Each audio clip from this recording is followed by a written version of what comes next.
Como em meio a tantos escritos existentes no decorrer da história, a Bíblia chegou em nossas mãos assim, bonitinha, compiladinha. Quais foram as regras ou como se deu a formação daquilo que nós chamamos de cânon do Antigo e do Novo Testamento? Esse é o tema do vídeo de hoje. Fica comigo até o final. Pessoal, como que se deu então a formação daquilo que é chamado de cânon, né, do Antigo e do Novo Testamento? A primeira coisa que nós precisamos saber aqui é que a Bíblia ela não foi escrita, obviamente, e compilada por um único autor, tudo bem? Ela não foi formada dessa forma como temos em mãos.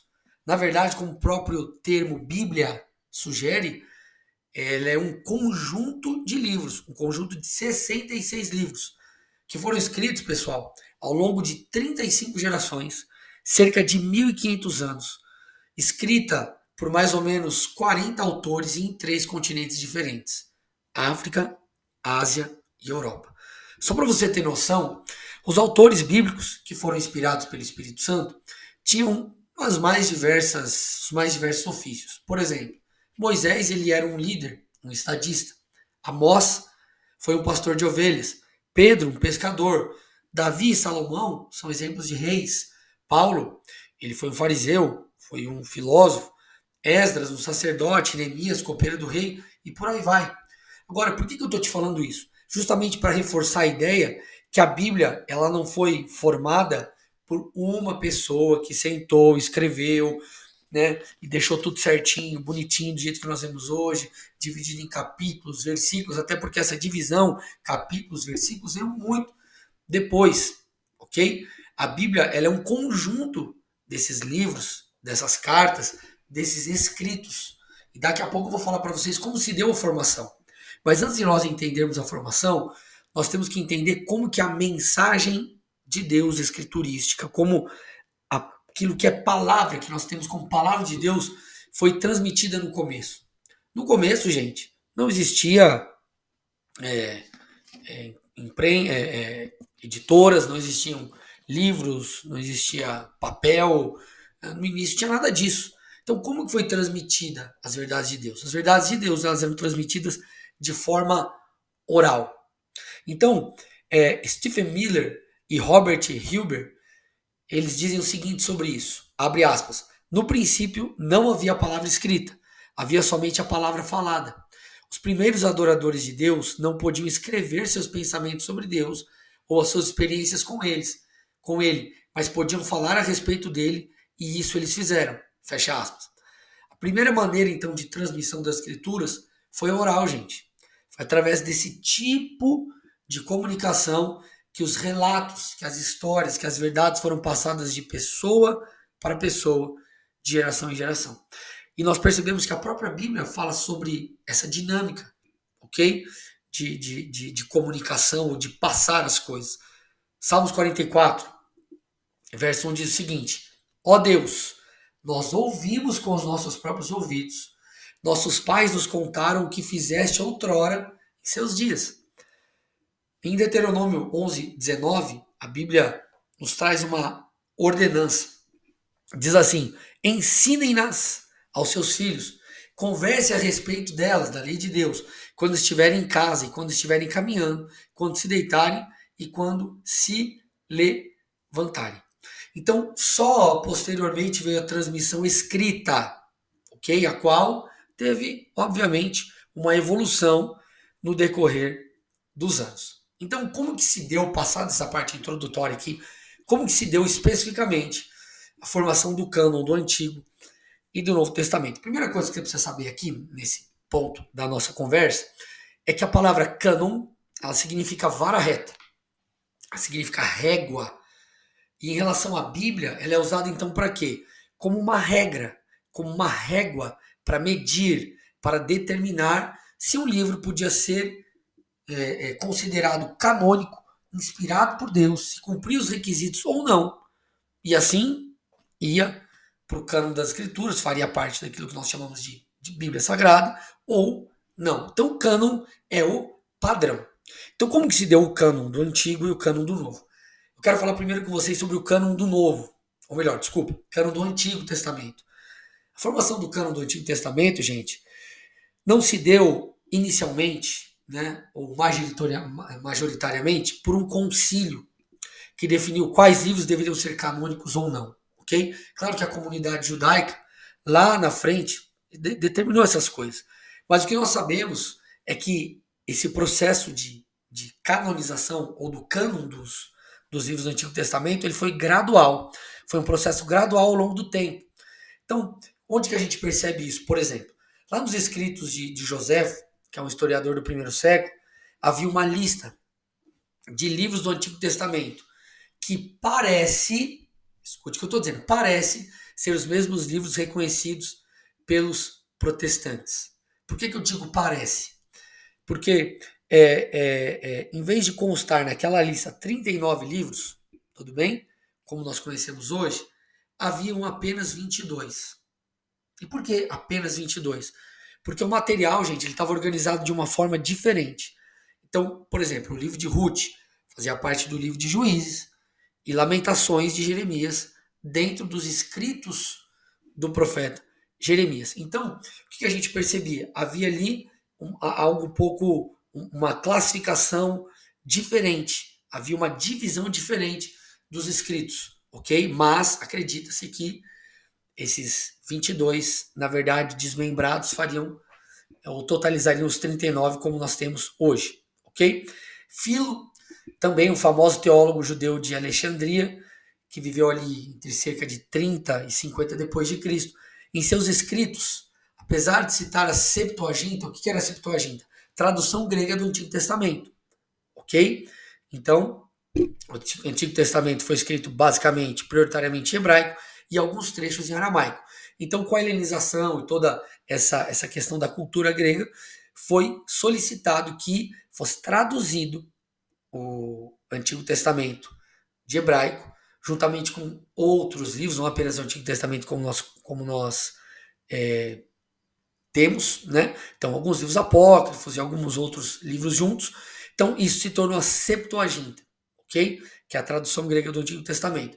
E Filo, nos seus escritos, apesar de citar a Septuaginta, ele jamais citou como escritura os livros apócrifos.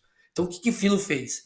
Filo, ele nunca citou livros apócrifos como livros pertencentes aos 39, aquilo que nós conhecemos como escritura devidamente inspirada.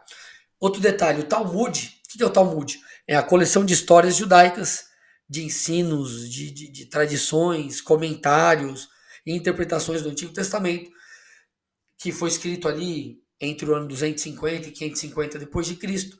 O Talmud, quando vai trazer referências sobre aquilo que nós chamamos de escritura, ele traz apenas os 39 livros do Antigo Testamento, também não menciona os livros apócrifos. E o que eram, então, esses livros apócrifos? Os livros apócrifos eram os livros não aceitos como canônicos, como inspirados por Deus pela igreja protestante. Por quê, gente? Por basicamente duas coisas. Primeiro, incompatibilidade teológica e também por não existir nele ou existir evidências dele no Antigo Testamento. Só vou repetir. Por que os livros apócrifos não são considerados canônicos pela igreja protestante? Porque há uma incompatibilidade dos seus ensinos com aquilo que nós entendemos ser uma sã doutrina e não há evidências dele no Novo Testamento. Que evidências são estas? Então, os apócrifos, eles não foram, por exemplo, em nenhum momento citados por Jesus, nem pelos apóstolos, ok? Então, a Bíblia protestante, nós cremos que ela é feita ou estabelecida da seguinte forma: 66 livros, 39 a escritura hebraica, o Antigo Testamento, 100 livros apócrifos e 27 do Novo Testamento. Se você pegar, por exemplo, aquilo que a Igreja Católica entende como Bíblia, ao invés de 66, eles terão 73 livros, ok? Então eles têm livros a mais no Antigo Testamento. O Novo é igual. A Igreja Ortodoxa já são 78 livros, ok? Então eles têm uma quantidade a mais, inclusive, do que a Bíblia Católica. Os livros apócrifos, que são aceitos, por exemplo, pela Igreja Católica, são Tobias, Judite, Sabedoria de Salomão, Eclesiástico, Baruque e a carta de Jeremias, e 1º e 2ª Macabeus. Sem falar, gente, que eles acrescentam também o quê? Trechos ali a Esther e a Daniel. Agora, além de tudo isso, a igreja ortodoxa, lembra que eu falei que eles aceitam outros livros ainda? Que livros são esses? 1º e 2º Esdras, a oração de Manassés, 3ª e 4ª Macabeus, e também acrescenta o Salmo 51. Então, reforçando, a igreja protestante não considera esses livros que a igreja ortodoxa e a igreja católica julgam livros apócrifos como inspirados por Deus. Ok? Ok? Então, para fechar aqui a questão do Antigo Testamento, duas outras evidências precisam ser levadas em considerações quanto ao cânon. Primeiro, concordância quanto aos livros inspirados. Então, gente, desde Jerônimo, que viveu ali entre 340 depois de Cristo, 420 depois de Cristo, até Lutero, que foi mais de 1000 anos antes, 1483 a 1546, os livros apócrifos, apesar de serem reconhecidos ou terem um uso de caráter histórico, eles não eram colocados no mesmo nível dos 39 livros do Antigo Testamento, ok? Então, a concordância entre os judeus e cristãos são apenas quanto aos 39 livros, apenas os 39 que a igreja protestante, que a Bíblia protestante tem ali como estabelecido no Antigo Testamento. Segunda coisa importante, o reconhecimento e a preservação por parte do povo de Deus. Então, é interessante você notar o seguinte, ó. Quando Deus dotava algum livro de autoridade, seu povo reconhecia e guardava. Então, por exemplo, os escritos de Moisés, eles foram reconhecidos em seus dias. Está lá em Êxodo 24:3. Os de Josué também, Josué 24:26. Os de Samuel também, 1 Samuel 10:25. E os de Jeremias, Daniel 9:2. Então, eles reconheciam e guardavam. Então, os escritos de Moisés, por exemplo, eles foram colocados na arca.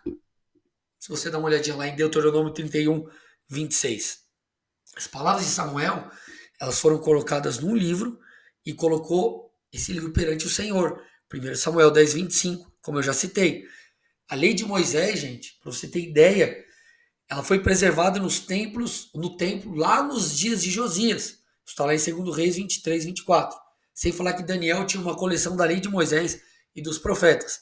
Daniel 9:2, Daniel 6:13. Sem falar, gente, que os crentes do Novo Testamento tinham toda a escritura do Velho Testamento, que para eles, os crentes do Novo Testamento, a escritura era o Antigo Testamento apenas, tudo bem? Tanto a lei como os profetas. Você pode ver isso em 2 Timóteo 3:16 e Mateus 5:17, ok? Essa é de uma maneira breve a informação do cânon do Antigo Testamento. Agora, e do Novo Testamento, ok? O cânon, ou reconhecimento, gente, dos livros divinamente inspirados no Novo Testamento, se deu também mediante um processo. Processo esse que durou mais ou menos 250 anos. Então Deus ele não mandou lá do céu uma lista de quais livros deveriam ou não ser canonizados. Então a igreja, gente, em meio a tantas literaturas, mediante alguns critérios, reconheceram, entenderam da parte de Deus como ou quais livros eram e quais não eram inspirados pelo Senhor. 3 são os requisitos importantes a levarmos em consideração para a formação do cânon do Novo Testamento. Primeiro, apostolicidade. Ou seja, se o documento ou o livro foi ou não escrito por um apóstolo ou por alguém diretamente ligado a um apóstolo, como Lucas, por exemplo. Segunda regra, tudo bem? Segundo fundamento, que é a regra de fé. Deveria se verificar se os documentos concordavam com os ensinos dos apóstolos. Os documentos que não concordavam com os ensinos apostólicos e com os ensinos do próprio Jesus era o que? Era descartado, era rejeitado. Não era tido como inspirado por Deus. E em muitos desses livros, gente, eram encontradas doutrinas como purgatório e tantas outras. Terceira regra aqui, catolicidade ou universalidade. Então o documento ele deveria ser aceito pelas igrejas em toda parte, podendo esses serem usados nos cultos e com base e como base de doutrina. Então você percebe que tudo isso essas coisas foram questões verificadas ao longo do tempo.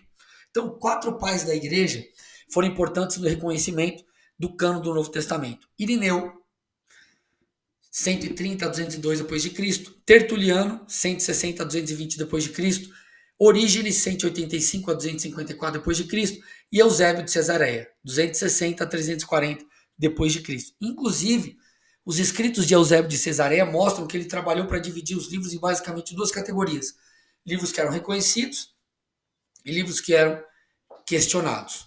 O que nós sabemos, gente, temos uma convicção certa, é que os livros autorizados para comporem o cano do Novo Testamento, eles foram aparentemente estabelecidos antes de 367 depois de Cristo. Por que nós temos convicção dessa data? Porque há uma carta escrita por Atanásio, bispo de Alexandria, onde ele faz menção aos mesmos 27 livros que nós temos hoje no Novo Testamento. Sem falar que em 451 depois de Cristo, a mesma lista é estabelecida no concílio da Calcedônia, ok? E lá para frente, nos tempos da Reforma, já não havia qualquer discordância tanto entre as igrejas católica, ortodoxa e os reformadores sobre os livros do Antigo Testamento. Gente, vamos lá, vamos espalhar esse vídeo para geral. Deixe seu comentário se você gostou, curte, se inscreve no canal, ativa as notificações. Vamos conversando porque tem muita coisa boa aqui ainda para falar com vocês. Até a próxima.